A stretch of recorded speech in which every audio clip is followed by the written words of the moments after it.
Nii, siin on siis nüüd see õievars, mis ma ära lõikasin. Tegin ta 2. Ilusti. Siin on siis need uued kohad, kus võivad tulla uued taimed.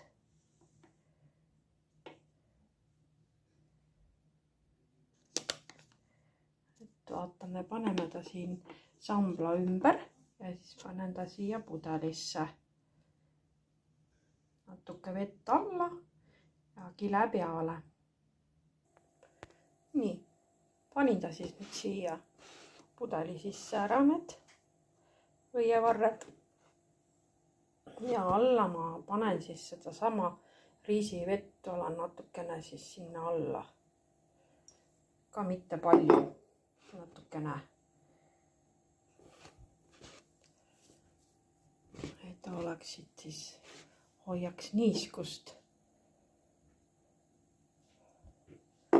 Nii, nüüd ma otsin talle koti pähe ja aeg-ajalt siis ka, mitte kohe täna, aga mingi paari päeva pärast ma siis piserdan ka pealt. Nii, leidsin siis talle sellise koti. Tripikoti, et tõmbasin ta natukene niimoodi, et ta saab ka siit õhku vahelt. Et jääb ta siis niimoodi peale.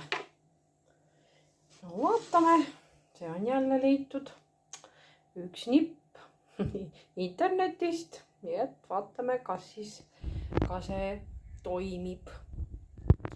Aitäh vaatamast. Jälle nägemiseni.